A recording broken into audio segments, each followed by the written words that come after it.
말씀을 읽겠습니다. 요한계시록 11장입니다. 신약성경 요한계시록 11장 1절에서 13절까지 말씀을 보겠습니다. 신약성경 409쪽입니다. 요한계시록 11장 1절에서 13절까지 말씀을 보겠습니다. 한 절씩 번갈아가면서 읽겠습니다. 제가 먼저 읽습니다. 또 내게 지팡이 같은 갈대를 주며 말하기를 일어나서 하나님의 성전과 제단과 그 안에서 경배하는 자들을 측량하되 성전 바깥 마당은 측량하지 말고 그냥 두라.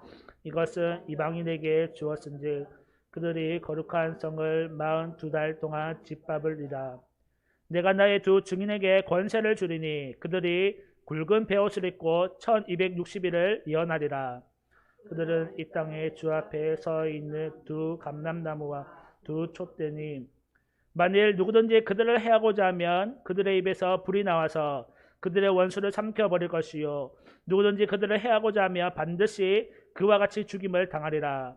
그들의 권능을 가지고 하늘을 닫아 그 예언을 하는 날 동안 비가 오지 못하게 하고 또 권능을 가지고 물을 피로 변하게 하고 아무 때든 원하는 대로 여러 가지 재앙으로 땅을 치리로다. 그들이 그 증언을 마칠 때에 무적행으로부터 올라오는 짐승이 그들과 더불어 전쟁을 일으켜 그들을 이기고 그들을 죽일 터인지 그들의 시체가 큰 성 길에 있으리니 그 성은 영적으로 하면 소돔이라고도 하고 애굽이라고도 하니 곧 그들의 주께서 십자가에 못 박히신 곳이라. 백성들과 족속과 방언과 나라 중에서 사람들이 그 시체를 사흘 반 동안을 보며 무덤에 장사하지 못하게 하리로다. 이 두 선지자가 땅에 사는 자들을 괴롭게 한 고로 땅에 사는 자들이 그들의 죽음을 즐거워하고 기뻐하여 서로 예물을 보내리라 하더라. 3일 반 후에 하나님께로부터 생기가 그들 속에 들어가매 그들이 발로 일어서니 구경하는 자들이 크게 두려워하더라. 하늘로부터 큰 음성이 있어 이리로 올라오라 함을 그들이 듣고 구름을 타고 하늘로 올라가니 그들의 원수들도 구경하더라. 다 함께 읽습니다. 그때에 큰 지진이 나서 성 10분의 1이 무너지고 지진에 죽은 사람이 7천이라. 그 남은 자들이 두려워하여 영광을 하늘의 하나님께 돌리더라. 아멘.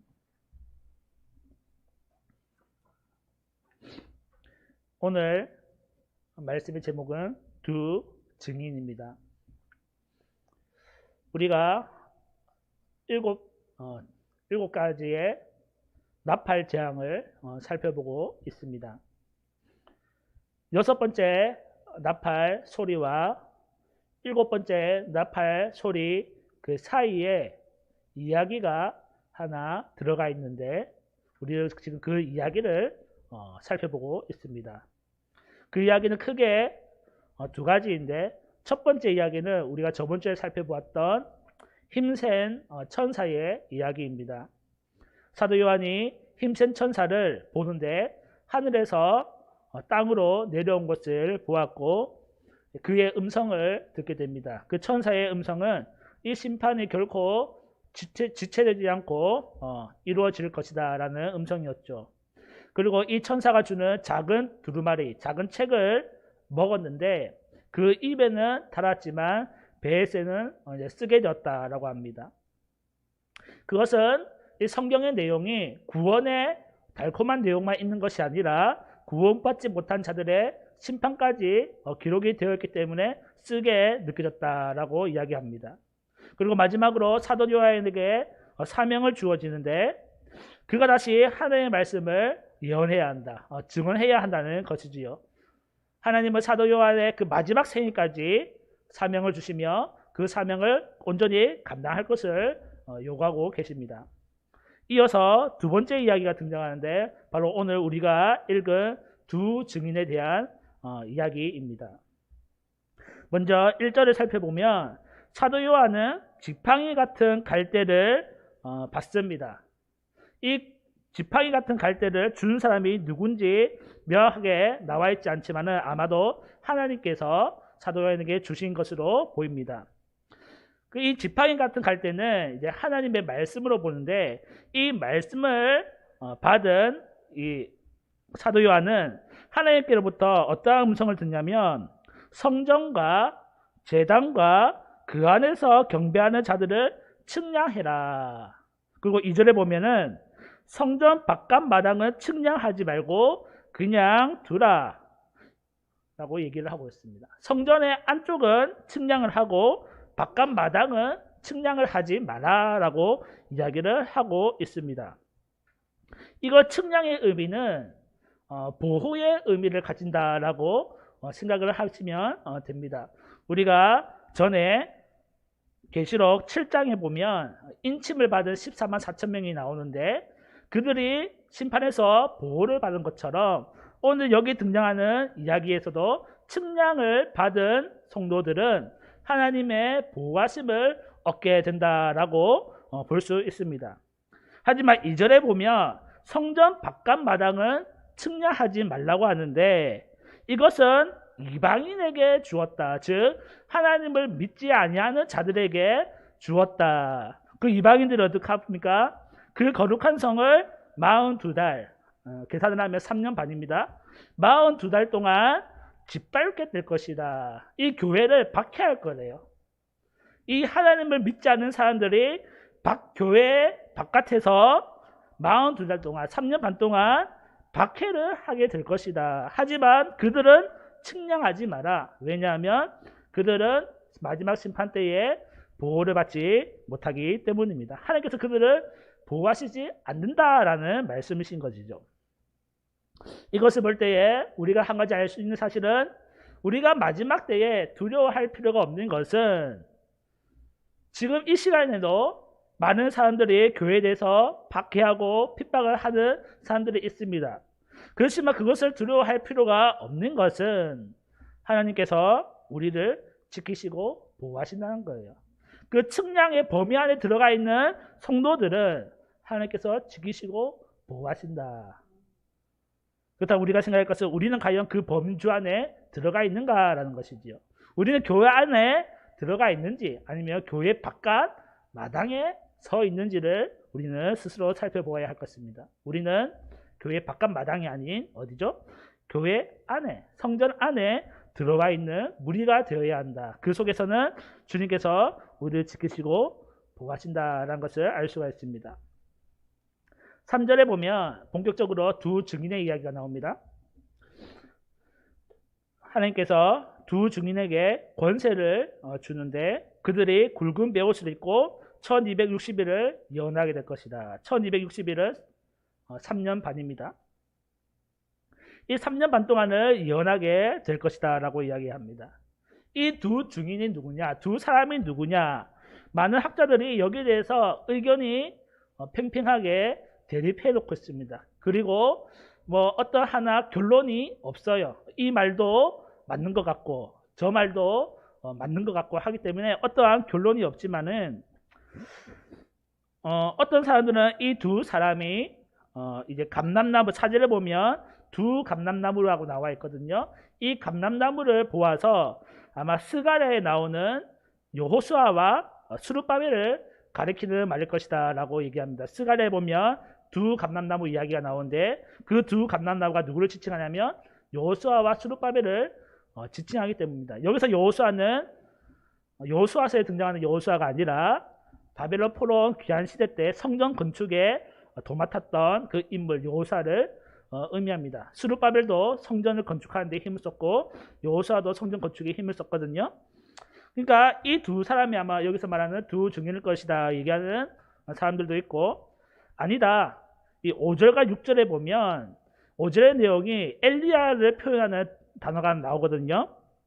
이제 불이 나와서 원수를 삼켜버리고, 또 6절에 보면 하늘을 달아서 비가 오지 않게 한다. 이게 엘리야가 행했던 일이거든요. 그래서 이 5절을 볼 때에 엘리야고, 6절에 보면 또 뭐죠?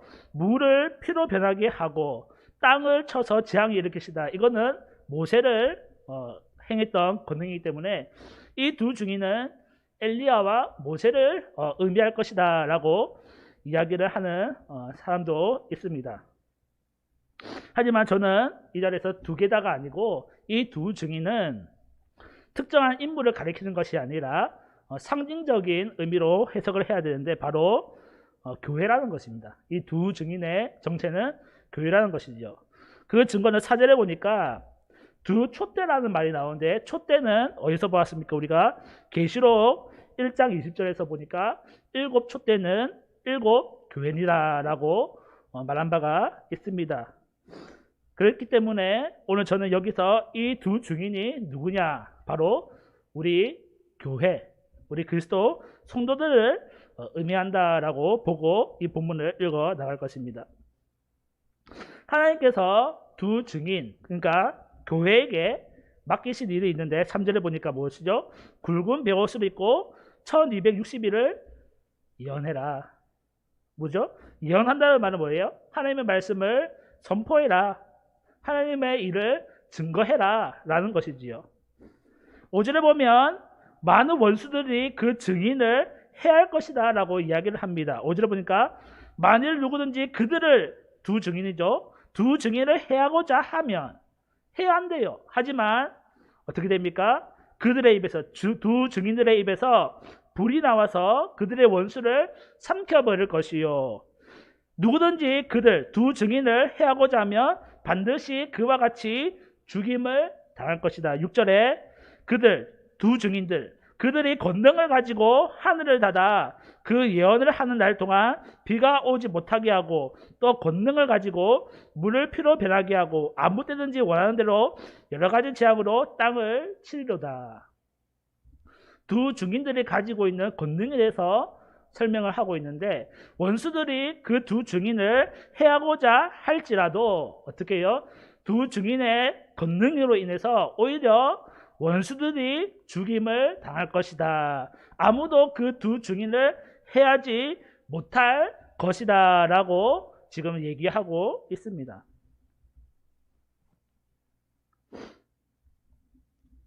이 두 증인이 교회라고 한다면 많은 원수들이 교회를 핍박하고 박해를 하지만 이 교회에 권능이 있어서 그 누구도 교회를 해할 수 없다라고 하는 것이죠.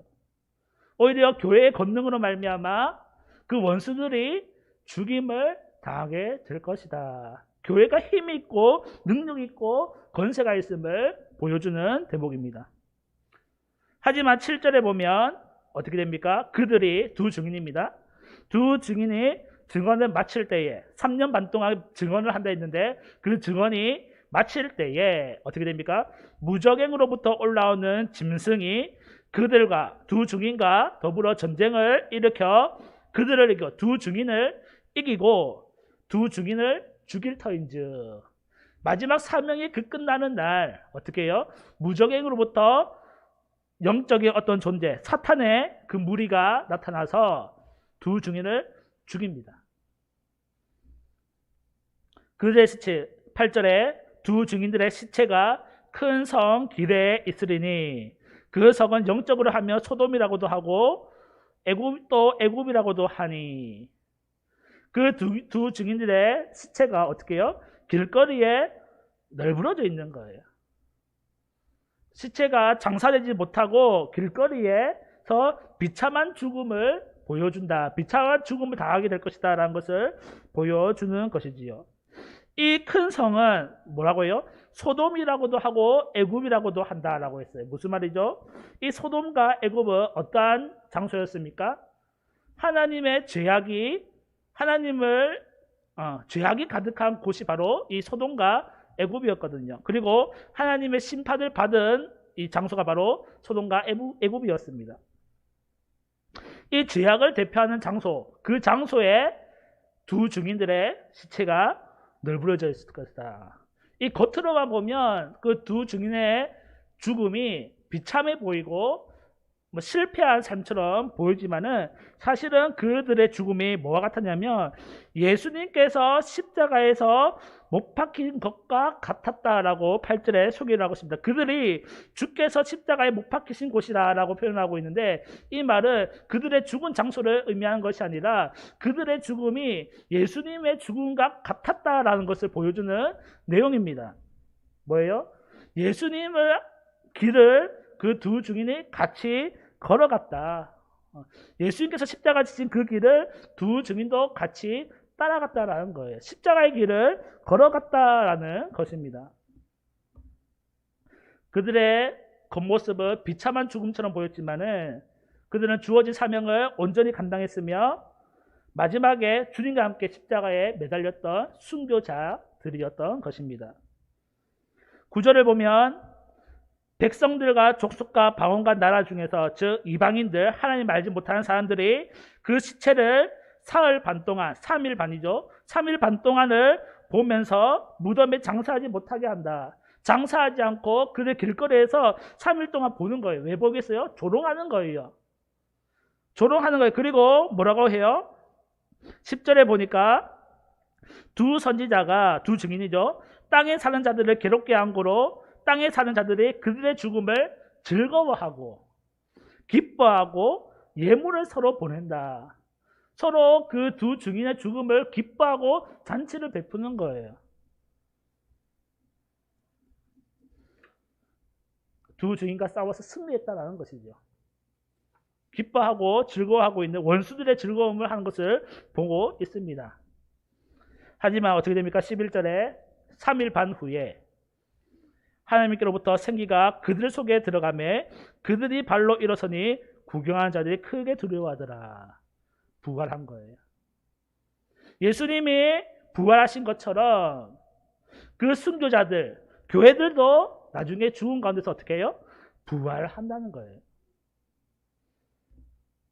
그것을 본 구경하는 자들, 이방인들, 하나님을 믿지 않는 자들이 어떻게 해요? 크게 두려워하더라. 그들의 두려워한 이유가 무엇이었을까요? 바로 그 두 증인들이 예언한 대로 이루어지기 때문이에요.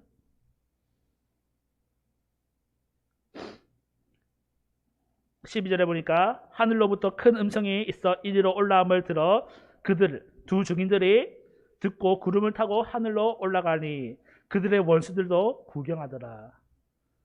이 조롱했던 원수들이 그 두 증인의 죽음을 기뻐하고 즐거워했던 그 두 증인들이 무엇을 봅니까? 그 두 증인들이 다시 살아나는 것을 보고 하늘로 승천하는 것까지 보게 됩니다. 여기서 승천은 휴거예요. 휴거. 온전한 구원을 의미하는 거죠. 하늘로 올라갑니다. 그것을 볼 때 그들의 마음속에 두려움이 생깁니다. 왜요? 뭐가 들었습니까? 살아나고 올라간 것이 볼 때 왜 원수들 들었습니까? 이제야 아는 거예요. 그 증인들의 증언대로 되고 있다는 것을. 뭐예요? 하나님의 살아계시다는 것을 이제야 알게 되는 거예요. 그 전까지는 두 증인이 아무리 하나님 대해서 얘기하고 예수님에 대해서 증언해도 무슨 헛소리냐, 하나님이 어디 있냐, 예수님이 어디 있냐 라고 얘기했는데 죽고 부활하고 승천하는 것을 보니까 이제는 전을 한 거죠. 간담이 어떻게 해요? 아, 어쩌면 하나님이 살아계실 수도 있겠다라는 생각이 드는 거예요. 마지막에 13절이죠. 어떤 일이 납니까? 그때에 큰 지진이 나서 성 10분의 1이 무너지고 지진에 죽은 사람이 7천이라. 그 남은 자들이 두려워하여 영광을 하나님께 돌리더라. 승천 이후에 어떤 일이 일어납니까? 지진이 일어나고 무너지는 거예요. 마지막 심판 재앙이 시작되는 거예요. 그때에 많은 사람들 7천이나 되는 사람이 죽게 되고 남은 자들이 그제서야 하나님의 존재를 깨닫게 되는 거예요. 그 전까지 살 때는 그 두 증인의 말이 괴롭게 들렸고 자신을 괴롭히는 것 같았고 하나님이 어디 있어? 라고 얘기를 했지만은 두 증인이 살아나고 승천하고 마지막 심판의 때가 오는 것을 경험하니까 이제야 알게 된 거예요. 아, 하나님의 존재가 있구나. 하나님이라는 분이 계시구나. 그러니까 그제서야 깨달음을 얻은 사람들이 뭐예요? 두려워하여 영광을 하나님께, 하늘의 하나님께 돌리더라 라고 이야기를 하고 있는 것입니다.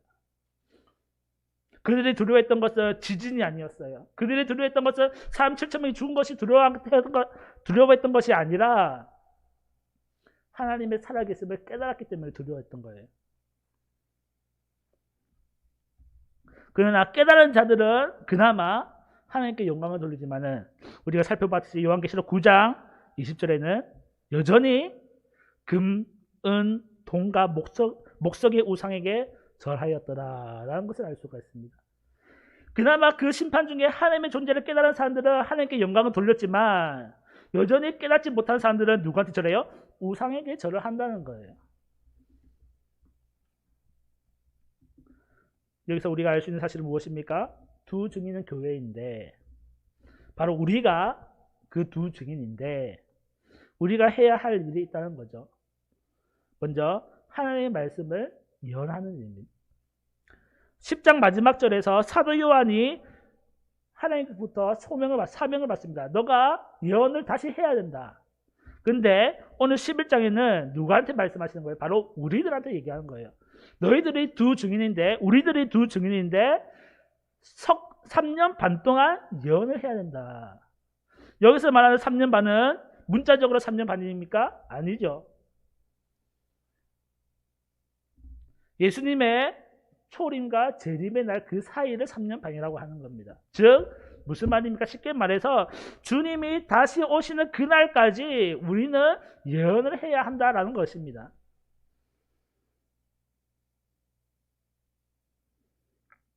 교회가 복음을 전하는 동안 수많은 원수들이 그 복음을 듣기 싫어해서 교회에게 달려든다고 합니다. 그런데 교회에 권능이 있다고 얘기하고 있습니다. 불이 나와서 원수를 죽임을 당하게 하고 하늘을 닫아서 비가 내려오는 것을 멈추게 할 수도 있고 물이 피로 변하게 하기도 한다고 합니다. 오늘날 교회는 그러한 권능을 받았습니다. 그리고 복음을 전하기 위해서 언제든지 이 권능을 사용할 수가 있다는 것이지요. 하지만 오늘날 많은 교회는 과연 그런 권능을 행하고 있는가? 라는 것을 생각해 보게 됩니다. 권능을 행하는 교회가 있는가라는 거예요. 많은 교회들이 권능은 사라졌다. 권능은 끝났다. 성경이 완성되면서 하나님의 능력은 사라졌다라고 얘기를 하지만 그렇지 않습니다. 복음을 전하는 그날까지 교회는 권능을 행할 수 있습니다. 복음을 위해서는 하나님께서 우리에게 주신 그 권능을 능히 사용할 수 있다는 것이지요. 원수들이 교회를 해하려고 달려들고 핍박하고 박해를 하지만 죽임을 당하는 쪽은 성경에 의하면 원수들이다. 하지만 이 교회가 죽임을 당하는 날이 오게 되죠. 언제예요? 마지막 소명을 다 하는 날. 하나님의 말 예언이 다 되는 날 교회도 죽임을 당할 것인데 그때는 원수들이 기뻐하고 즐거워합니다. 왜? 자기들이 승리했다라고 생각했기 때문입니다. 하지만 교회는 죽임으로서 끝나나요? 그렇지 않습니다. 그 죽음은 예수님께서 십자가에 못 박힌 죽음을 따라가는 거예요. 주님께서 죽으셨던 것처럼 교회도 죽는다는 거예요. 그리고 주님이 부활하신 것처럼 교회도 나중에 부활하게 된다. 그때 원수들이 깨닫게 되는 거예요. 하나님이 살아계시다는 것을 그제서야 아는 거예요. 그리고 교회는 하나님부터 올라오라 라는 소리 듣고 올라가게 됩니다. 휴거예요, 휴거. 그리고 땅에 남은 자들은 그제서야 하나님의 존재를 깨닫고 두려워하면서 하나님께 영광을 돌리게 되는 것이지요. 우리에게는 복음을 전해야 하는 의무가 있습니다. 우리가 마지막 날이 어떻게 될지 우리가 성경을 통해서 깨닫게 되었는데 그렇다면 지금 우리가 이 땅에서 해야 할 일은 무엇이냐? 마지막 주님이 오시기 그 날까지 뭐예요? 주님의 말씀을 예언해야 하는 거죠. 주님의 말씀을 증거해야 되는 것이죠. 복음을 전해야 하는 것, 이웃사람을 전도하는 것, 그것이 바로 두 증인이 해야 할 일이라는 것입니다. 우리는 얼마나 이 복음을 증거하고 있습니까? 우리는 얼마나 이 복음을 지키며 살면서 이 복음을 다른 사람들에게 전하고 있는지 생각해 보아야 할 것입니다. 많은 사람들이 복음을 쉽게 받아들이지 않습니다. 복음을 전하는 것이 어렵죠. 저도 여러 번 전도를 해봤지만 나는 안 믿겠습니다. 당신이나 열심히 잘 믿으십시오라고 얘기한 사람이 대부분입니다. 그렇다고 우리가 복음을 전하는 일을 멈출 수 있습니까? 그렇지 못하죠. 기도하면서 주님께서 주신 권능을 의지하여서 복음을 전해야 하는 거죠. 기도하면서 그 사람의 마음을 변화시켜 주시옵소서. 내가 생각하고 있는 그 전도 대상자 있을 거 아닙니까? 그 사람의 마음을 변화시켜 주십시오. 기도하면서 얘기하고 또 안 되면 또 기도하면서 또 얘기하고 하나님께서 그 마음을 그 사람의 마음을 바꿔주시기를 소망하면서 그렇게 우리는 복음을 전해야 할 것입니다. 그리고 우리의 행실도 바르게 해야겠죠. 우리의 행실이 바르지 않으면 믿는 자들의 행실이 바르지 아니하면 과연 우리의 모습을 보고 교회에 나올 사람이 있을까라는 것이죠. 없다는 겁니다. 믿는 성도들이 행실을 바르게 하지 아니하고 사랑을 행하지 아니하면 누가 그것을 보고 하나님을 찾아볼 수 있겠습니까? 우리를 통해서 하나님의 모습을 발견해야 되는데 누가 우리를 통해서 하나님의 모습을 발견할 수 있겠냐는 것입니다. 룻기에 보면 룻이 시어머니 나오미를 따라서 이스라엘로 옵니다. 왜 그랬죠? 나오미를 통해서 하나님을 만났기 때문입니다. 우리가 우리의 모습을 행실을 올바르게 해서 우리를 통해서 하나님의 모습을 발견할 수 있는 그러한 우리의 행실을 아름답게 하고 사랑의 행실을 행해야 할 것입니다. 그럴 때에 이 복음이 전해지고 많은 사람들이 주님께로 돌아오는 역사가 일어나게 될 것입니다. 두려움을 떨쳐버리고 담대하게 복음을 전하는 우리 모두가 되기를 소망합니다. 기도하겠습니다. 하나님 감사합니다. 두 증인의 이야기를 살펴보았습니다. 이 두 증인의 삶은 예수님의 삶과 같았습니다. 주님, 우리의 모습 과연 얼마나 예수님과 같은 삶을 살고 있습니까? 복음을 전하다가 죽음을 맞이하고 그 속에서 부활을 경험하고 하나님께로 올라가는 이 일을 우리가 경험하게 하여 주시옵소서. 주님, 우리가 살아있을 이 동안에 주의 복음을 전할 수 있게 하여 주시옵시고 권능을 행하면서 두려워하지 아니하고 담대함으로 주의 복음을 전하는 자들이 되게 하여 주시옵소서. 주님, 우리가 복음을 전할 때에 능력을 주시옵시며 힘을 주시옵시며 이 복음을 전하는 일을 능히 감당할 수 있도록 인도하여 주옵소서. 감사합니다. 예수님의 이름으로 기도합니다. 아멘.